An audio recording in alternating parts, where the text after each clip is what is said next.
The Horse Race is brought to you by Benchmark Strategies, Boston's leading public affairs and public relations consulting firm. To learn more, connect with Benchmark on LinkedIn at Benchmark Strategies or visit benchmark-strategies.com.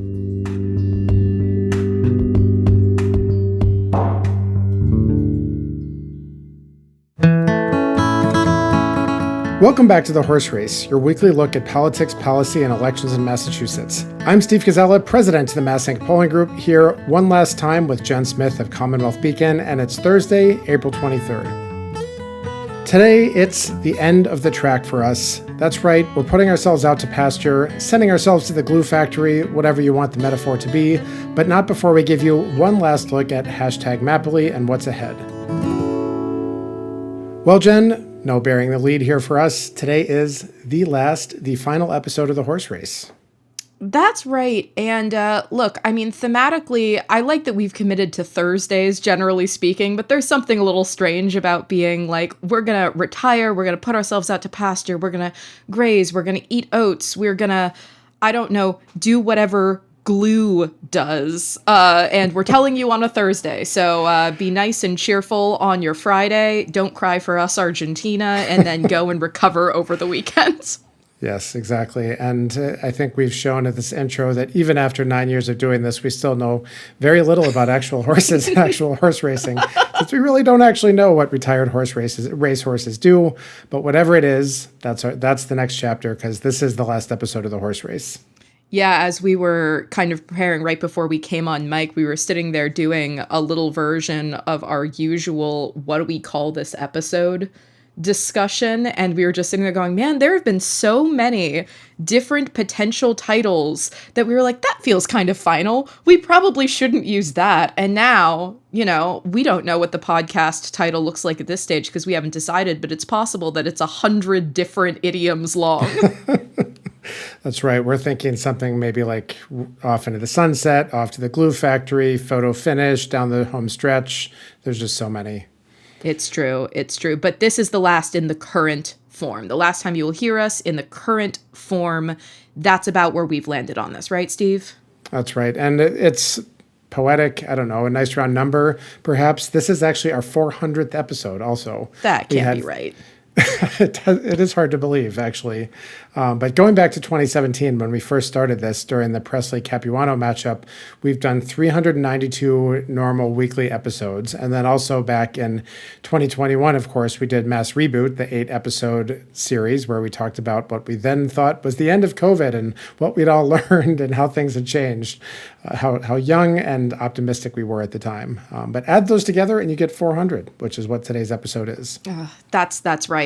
We're no longer a horse race podcast. We are a basic elementary school math podcast. We are going to teach you how to add 8 and 392. I mean, I was thinking about kind of what this started as and sort of at its core to, you know, get painfully earnest, which is painfully off brand here. Like, it's been so nice to have this sort of gathering space over the years. There was a bittersweet thing this morning of me kind of like texting former BFFs or friends of the pod about this, because this really started with reporters and #Mapley before we ever Twitter polled, how do you pronounce M.A. Polly, Ma Polly, like in your office, Steve, like talking about this date. That's sort of how all of this started. It did, and I do dearly miss those days, but it was a thing back on Fridays, first Thursdays, then Fridays, where just random members of the press corps and other politicos would gather in my office for a couple hours after work and talk about politics, you know, let's not hide the truth, drink beer, eat snacks, and have, I'd say, fortunately off-the-record conversations, because as we've joked many times, if what we thought we would do in the podcast was just, let's just turn on a recorder and see what happens, and then realized quickly we would all immediately be fired and probably never be able to work in politics or media again. So instead of that, we decided, you know, we should start an actual podcast.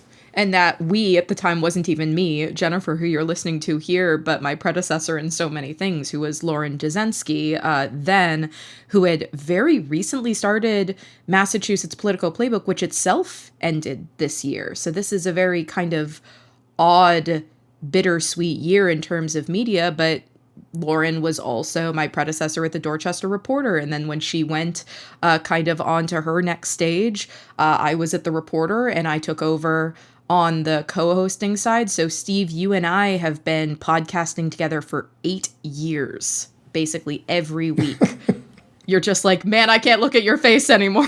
2 presidential terms.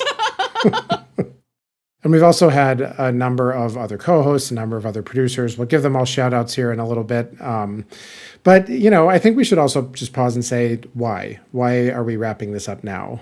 And part of the reason is just 9 years is a very long time to do anything. And another reason is that, when we started this podcast, podcasting was actually still pretty new.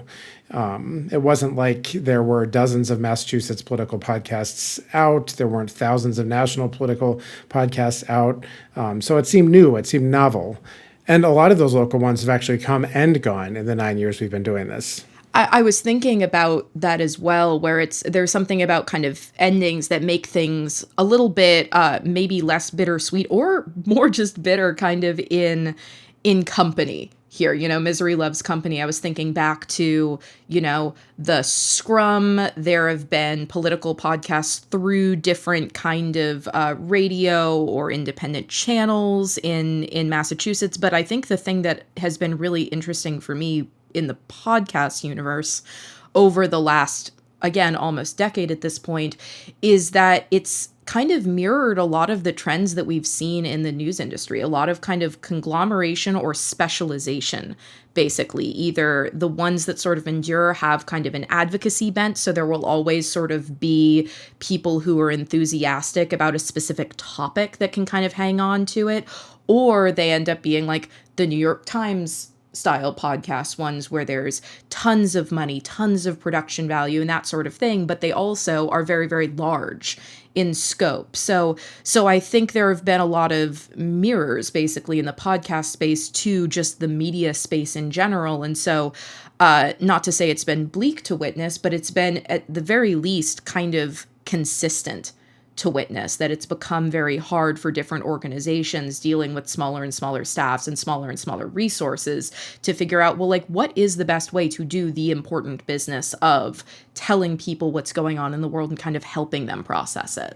Right. And we have always done at one far extreme of that, which is we've had us, whoever the co-hosts are, and then one producer. That's been the entire staff. So I envy the Daily. I would love to have 25 people working on this podcast and writing scripts, editing, doing music. But the heroes throughout the years have been the producers who take our jumbled gobbledygook and turn it into what sounds like a professional podcast. How professional could we possibly be, Steve? Well, people keep thinking that we sound professional, and I can only attribute that to very clever editing. I should also say, though, that I do think that there's still the attention for the topic, the topic of Massachusetts politics. And I think that's clear when you look at the fact that we still have, more local media than lots of places do. So, we, MPG at least, we're still going to be putting out content in many forms, in many fashions, as we always have. Commonwealth Beacon, of course, I can't speak for them, but I would conjecture that the content will continue to flow outward. So certainly, Jen, you and I aren't like disappearing. This isn't like, hey, we're moving to Rhode Island or something. Stay tuned next week as we cover the Rhode Island state capital. Right. Yeah, I look, maybe my conspiracy brain on this is, Steve, we're actually winding down because you want to dedicate yourself full-time to TikTok dances. That is exactly what we're doing, actually. I don't know why you had to give that spoiler, Jen. There are different formats. I can say for sure that they will not include viral TikTok dances, but, we've talked about live events, doing more live events. We at MPG have done a lot more and sometimes less writing for WBUR, for Commonwealth, for the Globe, for New Hampshire Public Radio. Some of that might come back. I don't know what all the social media channels that people might start to use would be, but the future is open. So you may hear from us again. I'll just leave it at that. And also, depending on how you feel about the tenor and character and quality of my voice, if you miss that at all, I'm still going to be doing the Codcast, which I think predated the horse race by like the nearest hair of a margin, because of course both Mass Inc. podcasts, and that's still chugging along over at Commonwealth Beacon. And so I'm still doing that along with my other Commonwealth colleagues, and, also journalism. And so that means that it might look a little bit different in terms of kind of the proportion of how I'm spending my time, but Massachusetts will still be weird. It will still be worth covering.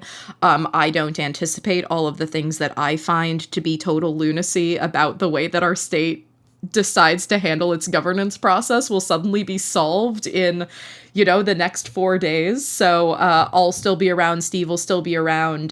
All right, I think that pretty much puts a button on the moratorium dirge explanation for now. Do you want to maybe take a break and go do some normal horse racing and then return to our navel gazing? We should do some normal horse racing, Jen. And what I have to say here at episode 400 is nothing would give me greater joy than if you would introduce the next segment with a good, rousing giddy up. What do you say? Giddy up, Steve.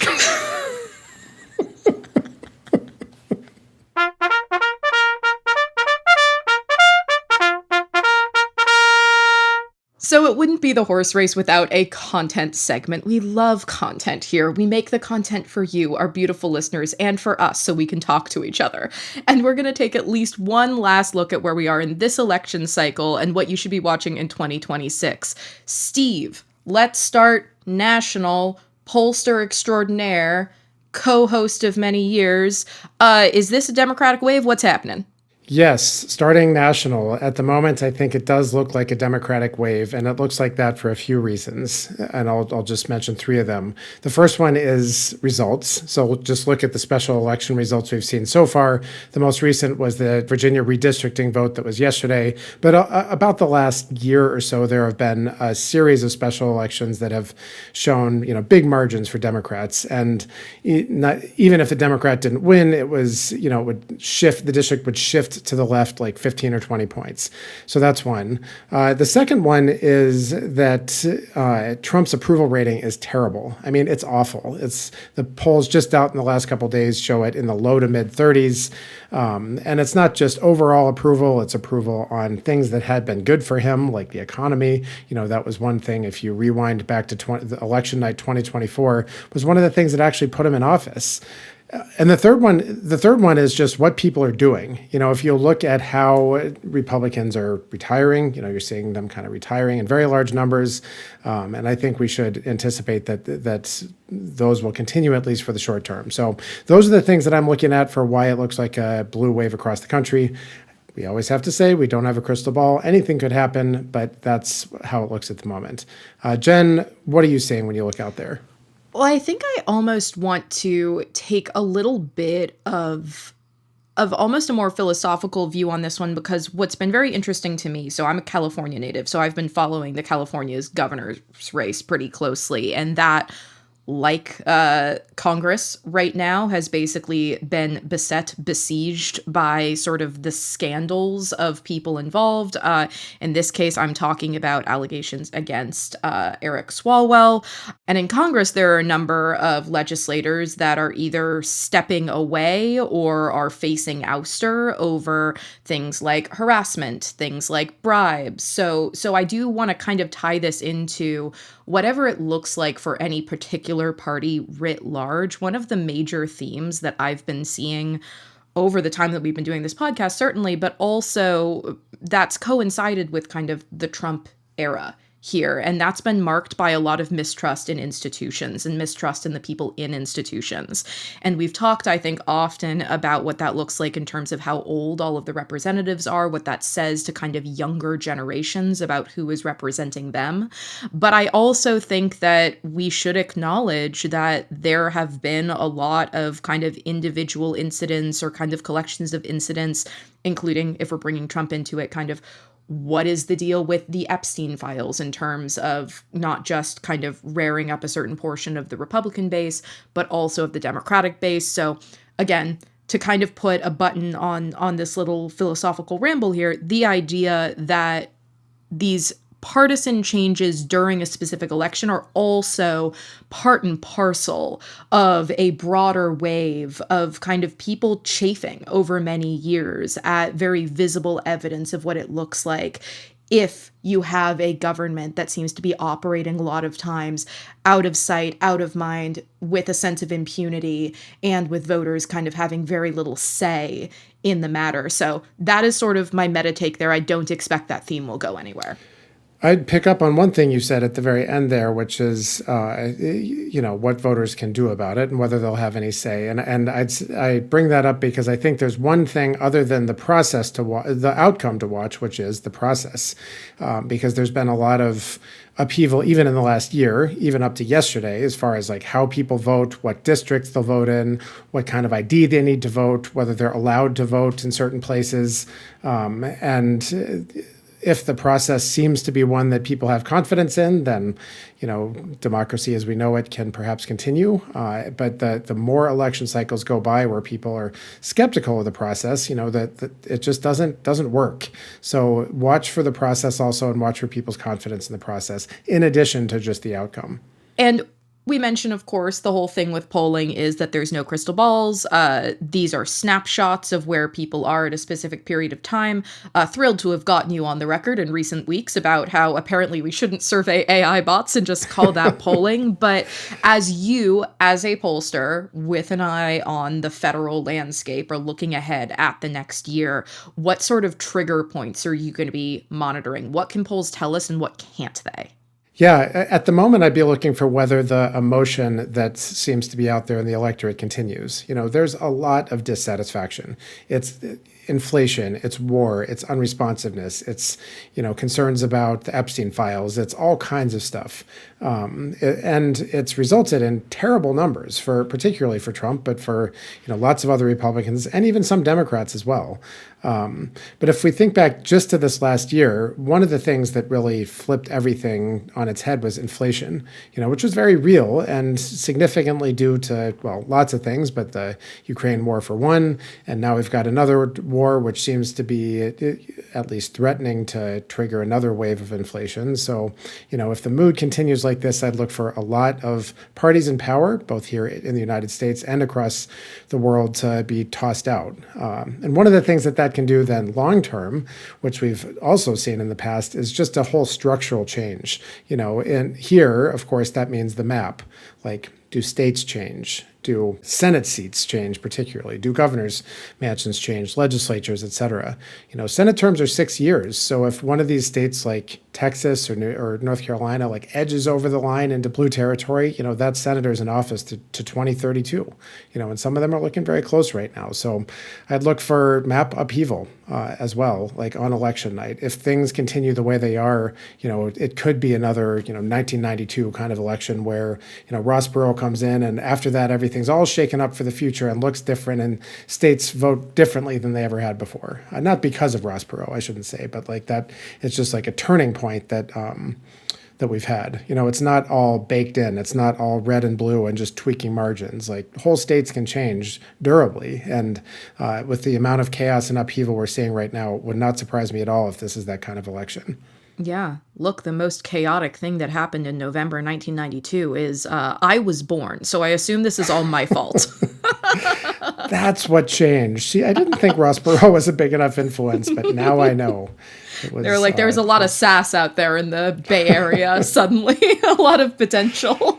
So we should pull ourselves closer to home, too, because we have some interesting things, too, here to touch on and things to give you to watch. So let's start at the top of the ballot. And the first thing you'll see, which, of course, are primaries. So, Jen, key primaries to watch. So let's start, I think, just at the congressional level here. The big ones that have a little bit of a domino effect element to them is Rep. Seth Moulton's challenge to Senator Ed Markey.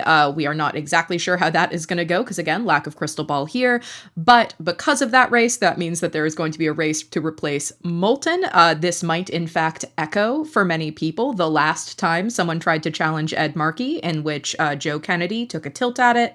It was not successful, but then it ends up creating another opening down the line, which is why we have Rep. Jake Auchincloss now. So that brings us to one of the only other competitive-ish, again, big-ish, when we're talking about incumbents in general, and especially in Massachusetts, which in this case is the race to challenge Stephen Lynch, who is kind of the Southie, Dorchester, Milton, like kind of all along the coast of the greater Boston area representative, who is being challenged by attorney Patrick Roth. So again, the effort to unseat incumbents is a pretty steep hill to climb, but those are kind of the big ones at the congressional level. Does that feel right, Steve? Yeah, definitely. And there's a new poll out from Suffolk that says, Ed Markey has something like an 80% favorability rating or job approval rating among Democratic primary voters. So he is looking strong. But I'd also say that we had polls done later than this in the Capuano-Presley race that showed Capuano winning, and Presley went on to win by a fair margin. So certainly not over. But then carrying on our tour, we should talk about the governor's race just a bit. At the moment, it looks like Healy has a pretty comfortable lead. We don't know who the Republican challenger specifically will be yet, but all the polls have shown, both for the governor's race and actually the Senate race too, we should mention that the Democrats in both cases are leading by a fairly wide margin. That's right. And one of the things kind of thematically to keep an eye on during the governor's race is, does Healy to some extent end up owning changes or things that have kind of displeased people over the course of the last few years? We hear a lot of conversation about affordability. We've had several kind of major policy dust-ups. Of course, me, housing and courts nerd, I immediately think of all of the hue and cry over the MBTA Communities Act, which was actually a Baker administration proposal that two of the hopefuls for Healy's corner office, throne, whatever we want to use here in the democracy that we all live in, have kind of either touched or been involved in, or now kind of since criticized, which is basically this big question of, if the state is going to tackle housing, if it's going to tackle affordability, if it's going to tackle healthcare, all things that are kind of really huge existential problems for the state, to what extent should the state just kind of Bigfoot in and make those decisions? That's been one of the big themes of the MBTA community's fight is, does the state decide to kind of keep giving a lot of deference to local politics and say, of course you should have a lot of control over kind of the nature and feel of your towns? Or do they say the existential question is too big? We are, in fact, going to just make more decisions for you going forward. So that tension, I think, is going to be very present under the surface, even as Healy gets hit by her GOP challengers on the question of whether or not she should have been doing more to address immigration strain, to address shelter capacity, to address housing crises, to deal with the cost of healthcare, all of that. Yep, for sure. All right, ballot questions. The big ASCII shrug, I think, is the right representation of what we know at this point about how they're going to go. The thing to watch really is percentages in the kind of August and September timeframe. You can watch sooner than that if you'd like, watch and see how the yes percent is moving. If you've been listening for any period of time, you've heard me say that the yes percent is a better indication than what the margin it says in the polls. So if something's leading, 49 to 30, that's, it's in a lot of trouble at that point because you only have 49% yes. So that is what to watch on ballot questions. That's when to watch it. We are not going to walk through all 22,000 of them right now because, Jen, we have to talk about the SJC because that is where some absolute insanity has happened and will continue to happen. That's right. This is so exciting. Last episode of the horse race, and I get to make Steve listen to me talk about the Supreme Judicial Court. This is what we do this for. This is where the party is. Steve literally removes his headphones.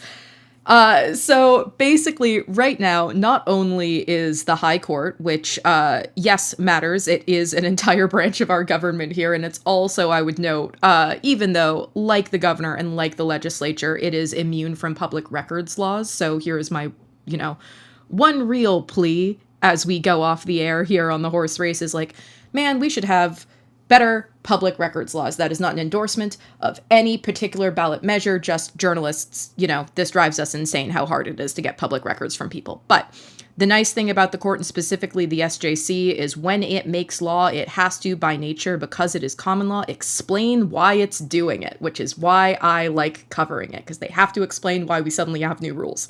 So not only is the court considering cases like the MBTA communities again and other massive policy area questions kind of already moving through the process, but as an illustration of how insane things are about to get at the court level, the first week of May, just the week of May, is going to include oral arguments on 2 different ballot question challenges, whether or not Diana DeZoglio can get an attorney to represent her in trying to sue the legislature if the attorney general doesn't want to. The question of, is the prediction market Kalshi actually illegal gambling, which is a huge national question. And also, was the mayor of Quincy allowed to just commission 2 10-foot tall bronze statue of saints for the public safety building, or is that, a church and state thing? That's the first week of May, Steve. Well, that last one is a real journey, and certainly one that I think has a lot of implications that we should all be thinking about. So, Jen, I know you'll be keeping people updated on Commonwealth Beacon's website, which is where people should go, unfortunately, because this podcast will not be on next week to bring you an update. That is what you should be watching for the rest of 2026. We have one more segment, which is our favorite things from the last 9 years. I'm Zainab Asma-Doyle, Research Director at the Massing Polling Group. The Massing Polling Group serves the region's leading foundations, political groups, government entities, and businesses. Our surveys and focus groups bring high-quality data to the toughest questions facing society today. Learn more at massingpolling.com.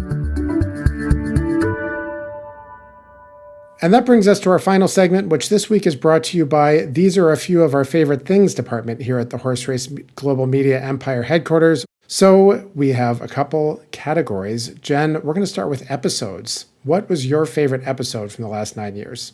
Ooh, am I allowed to swear twice in one episode? I would like to start out by saying that there is literally a horse reference in my favorite things that you could have done. You could have done cream-colored ponies. Steve, Yes, thank you, Jen, for reminding me of that. No problem. I'm fully committed to this. I think that, honestly, some of my favorite episodes have been the live podcast episodes. And I think kind of in retrospect, that's looked like a few different things. There have been sort of the big live podcasts, which involved, a bunch of people trucking over to like WeWork and listening to us talk to, the Senate president and then AG Maura Healey and then Congressman Joe Kennedy and, Charlie Baker's former City advisor Councilor Michelle Wu. City Councilor Michelle Wu, then DA Rachel Rollins. Like it is a really interesting kind of thing to look back and think on that. If I'm also thinking about kind of like the squishy heart of the podcast, so to speak, I actually do have a soft spot in my heart for a relatively recent one, and the last kind of horse race specific live pod we did, which was a Valentine's Day one on whether or not Mapley has broken up. And it was sort of a discussion with some of our, longtime friends and guests over the years about what it's actually looked like to see the kind of, I think as Alex Goldstein put it, the sort of friendly dive bar that Mapley Twitter had felt like back in the day sort of descend into like a bar fight that nobody wants to hang out in, really. So I did enjoy that. So also this is a good opportunity to do, a shout out to BFF of the pod, Katie Lannon, who was one of the guests on that. But I think that one was really interesting to me because it sort of had a retrospective feel to it, but also was looking ahead at, what does this look like going forward? Yeah, I would strongly agree with all of those. And I would add just 2 more. One actually was also a live pod, was the one at Suffolk Downs. And I say that one just because the level of shenanigan there was so high. Like everybody was dressed up in like horse racing getup and hats. And, I also learned how to bet on horses from one of our producers, actually, that I didn't know knew how to bet on horses, but apparently she did. That was Jameson Johnson. And then also episode 300 with all the coffee drinks, where we learned that Ed Markey drinks like a sip of coffee and then eats 3 different donuts and like throws a tablespoon of salt over his shoulder and, recites an incantation, and all the other Dunkin recipes that people like to eat and drink. So that was also another one. Okay, next category, which I started already, which was, what was your favorite horse race shenanigan? I mean, this will not be a shocker to any listener of the pod. It is, in fact, the absolute gauntlet that I had to go through to find, with the assistance of the very excellent Deb over at the Secretary of the Commonwealth's office. Once we found out that we had a state polka, where was it, Steve? How could we listen to it? It was nowhere. It was nowhere. It was nowhere. It was nowhere. It was not on the internet. Somewhere in the ether. But as soon as we found out, for an episode that we should shout out because it was a lot of fun. This was for a official state symbols episode. And so we were heading toward doing that, and we were just sitting there going, why are there basically no examples of any of these weird little songs? State polka, state glee club song, and so the voyage of, trying to find it from official channels, trying to find it through unofficial channels. Secretary of State's office had to reach out to Lenny Gomulka of Lenny Gomulka and the Chicago Push to find the state polka, say hello to someone in Massachusetts. And the fact that we have that now is one of the real joys in my life. We did not play it at our wedding, but I should have insisted on that. Hello to someone in Massachusetts. Tip your hat to every lady that you meet. Shake a hand, you'll make a... Yeah, State Glee Club song, which we also actually have to give a shout out to our now producer, Charlie, who he and his friends actually sang the Glee Club song themselves and put it to recording for, I don't know, the first time ever maybe, but at least the first time on the internet. So we restored 2 of the state's songs to the internet. So I think those definitely, the state songs. Also, my favorite thing, honestly, was the fake studies. All the things that would say, Massachusetts is friendly, Massachusetts is awesome, warm, sunny, lots of good beaches, whatever it was. There was always something completely ridiculous, the most chill state, that kind of thing. So I loved those also, and I will miss that segment. Okay, so that brings us to our next one, which is the favorite food-related content. Jen, of all the recipes, of all the food items that we've reviewed here on this year pod, which one would you eat if you had to sample one of them? It's like abject horror on Jen's face. I'm sorry, my brain is short-circuiting. None of them? No, you know what, Steve? You know what I'm going to do here is I'm going to friggin' cheat, because I really, really loved our annual tradition, speaking of kind of the studies and shenanigans, of every single year going through the polling on each state's favorite side for Thanksgiving. And they were always completely unhinged, even at some point when it turned out that they turned into just a Campbell's advertisement. The polling just started being associated with the Campbell's Soup Company.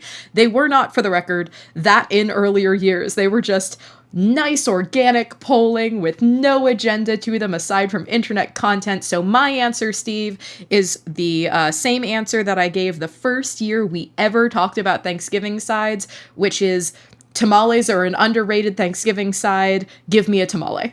And I would never argue with you on that, Jen. That is absolutely something that's I would love to eat more of on Thanksgiving. For me, I have to say, just because I think it will surprise no one, that the Buffalo Dry Rub Espresso Protini is the thing. I really just felt Jen a just gag vomited. reflex. Oh my gosh. Even the thing that I describing would it, Steve. It's when you get to the word espresso that it all goes off the rails. It's like, okay, I can imagine sort of a margarita type, or not margarita, but a Bloody Mary type thing with some spices and maybe a tomato base. But it's when you get to the coffee and the chicken wing dry rub that it's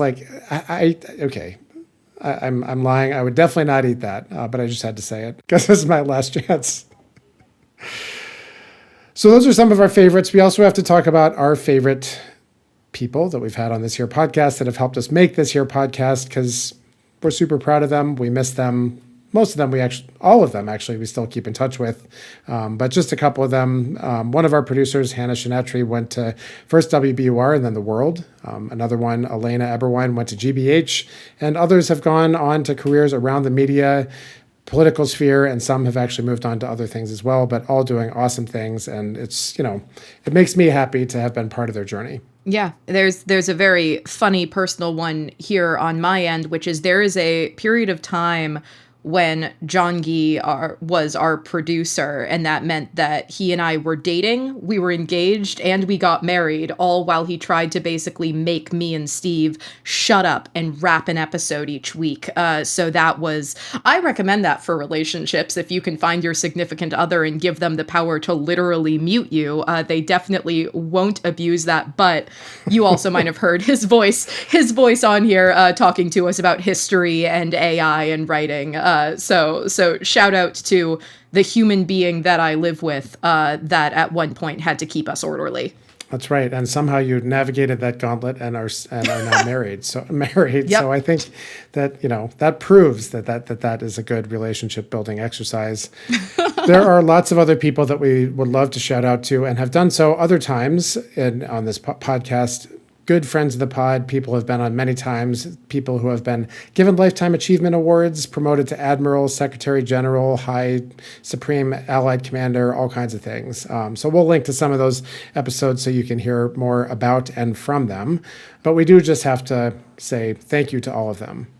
That's right. I mean, the cherished title of BFFs of the pod and the amount of military awards that we apparently were authorized to give out, really deep sympathies to everyone that spent all of the years racking up those trivia points. I'm not exactly sure what the conversion rate is. I will say that they're worth just as much as they always have been. You know what, Steve? That's just leave it at that. Really good way to help us avoid a lawsuit, and I endorse that assessment. They were always worth everything that you thought they were, and they're in your heart and in our hearts, and that's it. All right, well, that is all the time we have for today, and at least in this form again, for forever.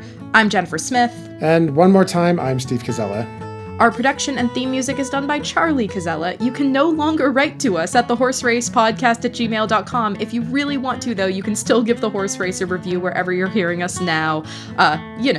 If you need an additional hobby in your life, you should still subscribe to Commonwealth Beacon's daily download. You should still reach out to the Massing Polling Group if you need polls or focus groups done. From all of us here at The Horse Race, past and present, thank you for coming along for the ride for these 9 years. And bugles.